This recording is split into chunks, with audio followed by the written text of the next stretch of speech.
Seems like we're in luck. That should be their camp right up ahead. Let's go. We'll finally get to the bottom of this ourselves. I'm here to see Kusela. Tell him to get out here. DEHYA, why are you here?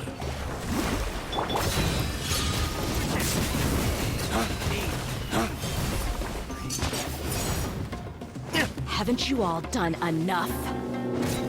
Oh, so are you also here to stop us? Stay out of this. It's got nothing to do with you. Stand back!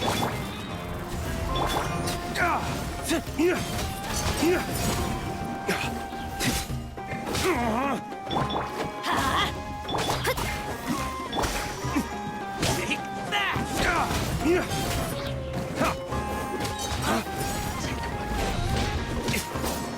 Lay waste to the wicked!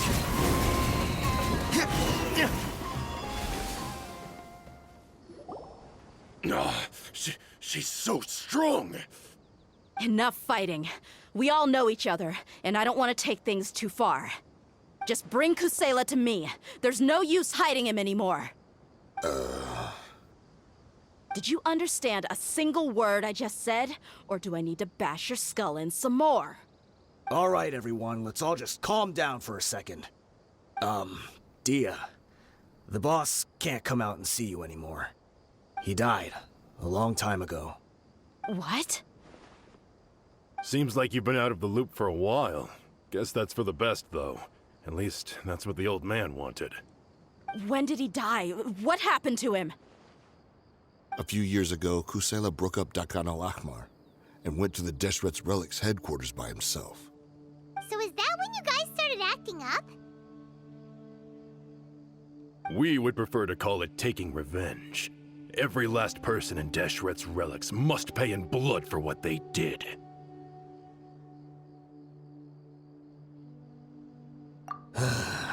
Let me start from the beginning. DEHYA, do you know how the head of the Relics maintained order internally? Overwhelming strength and unquestionable authority? Those were a part of it, yes. But just those on their own weren't enough. They had another tool at their disposal. They called it a person's record. Regardless of whether they joined by their own will or were coerced, every person in Deshret's Relics were forced to leave a record of themselves at headquarters.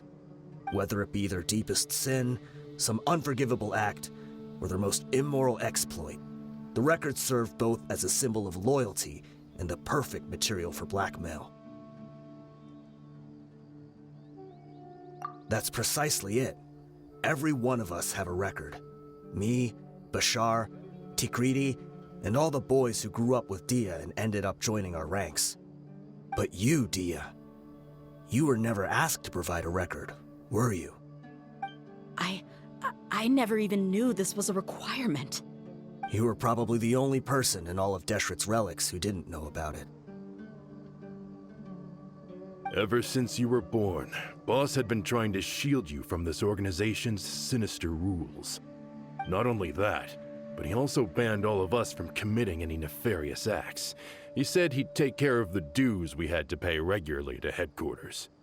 But in the end, he was just an ordinary person. What could he do? He was forced to go to headquarters again and again to account for missed dues and incomplete records. He'd come up with all kinds of excuses and get beaten up as a result. We all knew he was doing that for you. He wanted to get you out of this world, no matter what it took. And that's why he became a shell of himself and couldn't walk without a cane. Wait, but that doesn't make any sense. I didn't know about any of this, and I'd never seen him get injured or beaten. Because you were too young at the time. How would you ever tell between wounds from a beating and wounds from battle? When you left home after that final argument with him, he seemed to age by a decade overnight.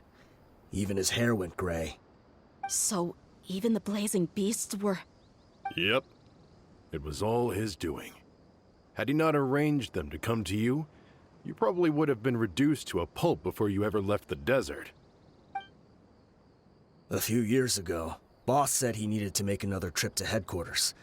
He was already pretty weak then, and we all assumed he was going to get beaten again. I suggested that he hand the role of leadership over to me, but he said there was no longer any need, since the Khan al-Ahmar would soon be no more. His words made no sense to me, but that night, we heard that a massive fire tore through headquarters and razed everyone's records to ash. Everyone gained their freedom that night.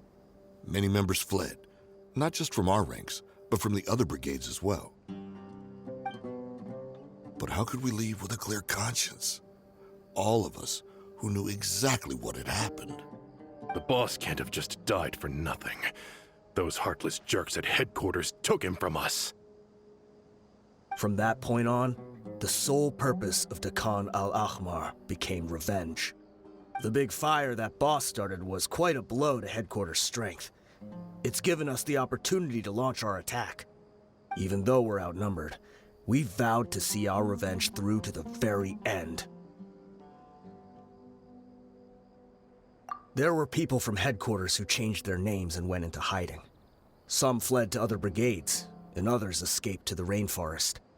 But we won't let any of them escape our wrath. They'll all pay for what they've done. We've suffered plenty of losses as well. To keep going, we need an enormous amount of supplies. From food and medicine to weaponry and explosives. All we can do is exchange our loot from Mora, and then use that to get supplies. We forged Boss's handwriting and sent out many letters to his former friends. Thankfully, many people were willing to come to our aid. We were also able to attract many mercenaries who shared our goal. We've endured unspeakable pain to win many impossible battles. Deshret's relics have become weaker and weaker, and now we finally have an opportunity to directly strike their headquarters. Paimon doesn't know what to say anymore.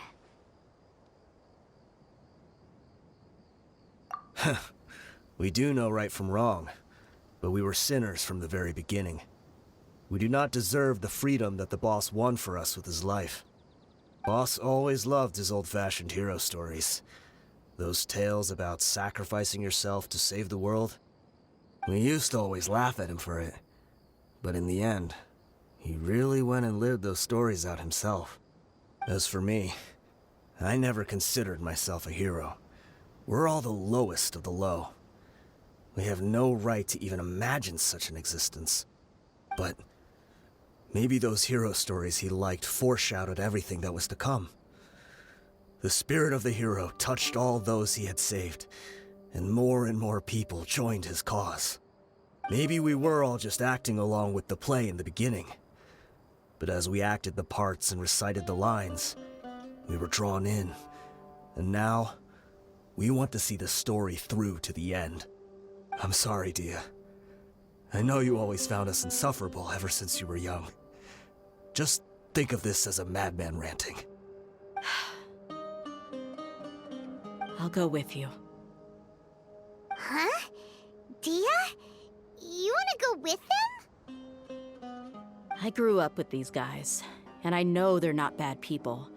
It's just that some situations get so bad that it's difficult to tell good from evil. All I know is that Deshret's relics must be destroyed. Furthermore, I want to go see the place for myself. I want to know if my father is still there. I know you don't want to get involved in this, so there's no need for you to tag along. I can do this on my own.